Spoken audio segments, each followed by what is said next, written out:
If you think there's nothing to do in Newcastle and Lawrence County, then think again. Always stay connected to NCTV45 to receive the information on events going on in and around the area on a daily basis.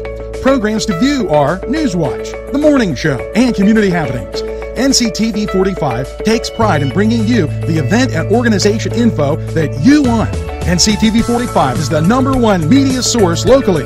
NCTV45, anytime on your time.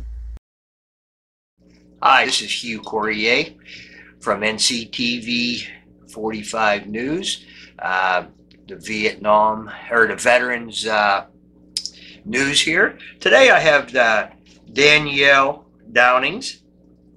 Welcome to the show today, Danielle. Hey, thank you for having me. Yeah.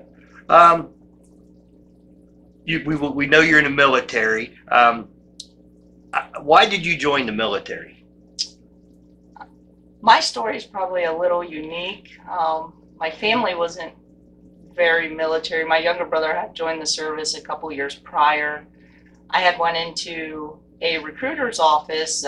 Weather was a little gloomy outside, and I always passed the recruiting building, and I thought, hey, maybe I'm going to stop here. No anticipation, no idea. Just walked in, and the first branch door to my left when I walked in was the Army, and it just kind of spiraled from there, and 12 days later I was getting yelled at. How old were you when you joined? I was 21. 21.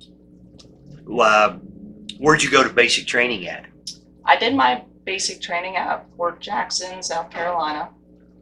And how long was basic back then? I always ask because they change things. Some are 13, some was 9. I went through 8 weeks of basic training. My basic training was also 8 weeks. 8 weeks, okay. Yes. What was your MOS? My MOS initially, because I had no idea what I wanted to do, my recruiter's superior picked it, which was administrative. I was real bright and could communicate well with other people already at that point. So just administrative to start. Where did you go to schooling for that at?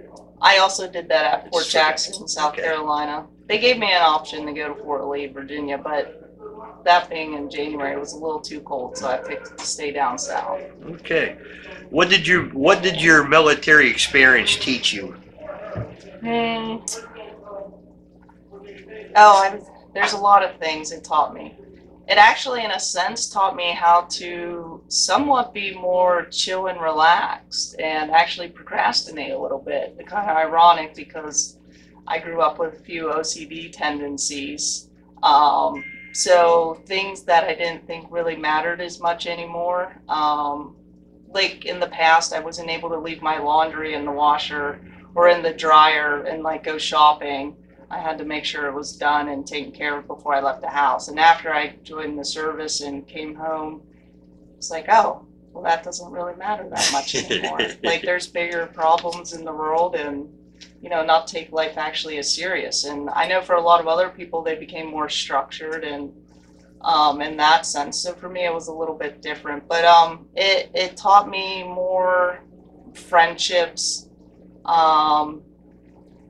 just how to communicate more with people, work hard, be motivated, be dedicated, just really strive to move forward and find out what's important. And I don't know what else.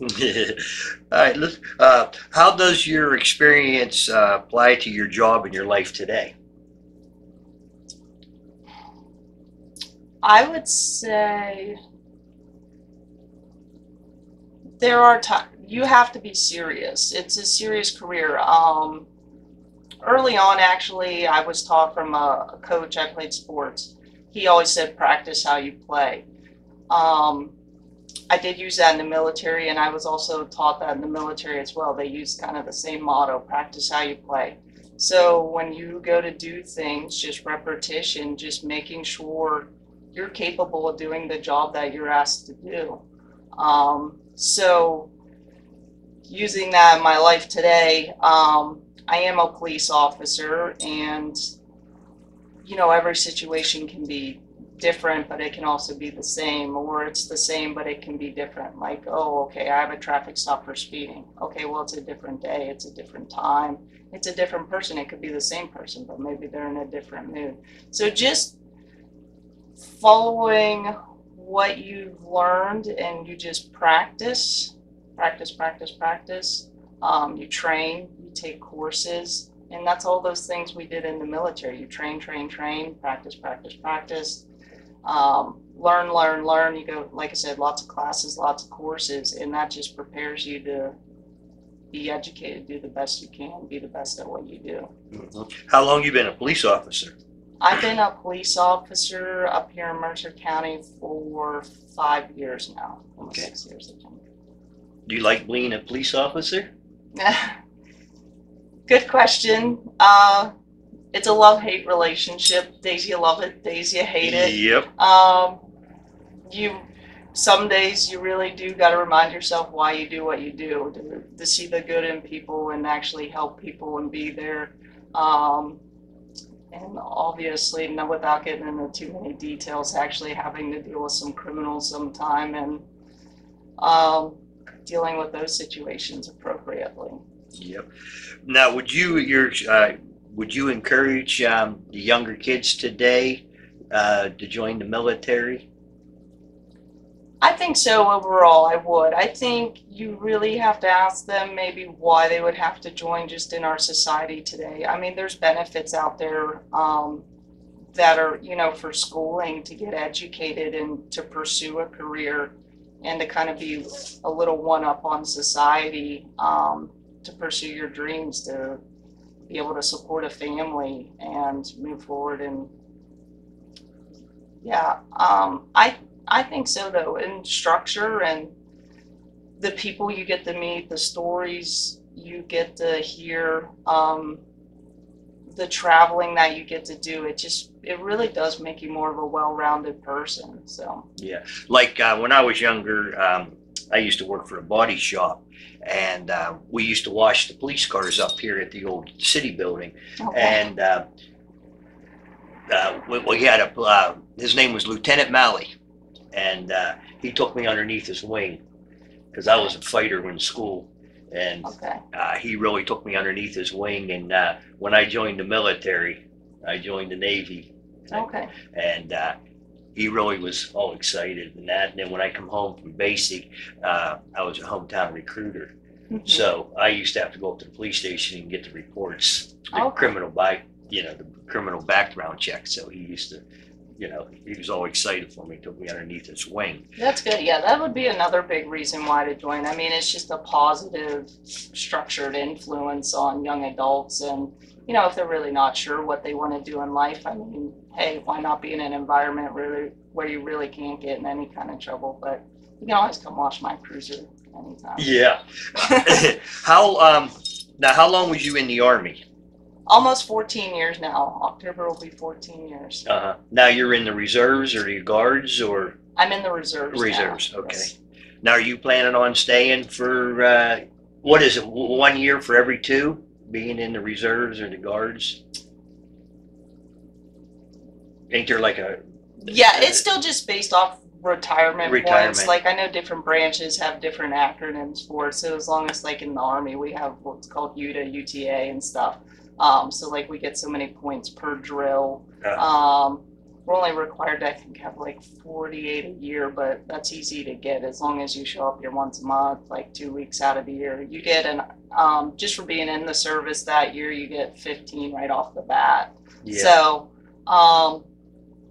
it really all depends, like, and then like I have a little bit of active duty time. So I feel as a reservist, like I'm already with my active duty time, I have just as many, if not more, points than a 20-year reservist. Oh, okay. At this point, so. Have you ever been out of the country, or you always been stateside? I've always been stateside. I was mobilized stateside. I had a specific mission down at Fort Benning, Georgia, for a little over a year at one point.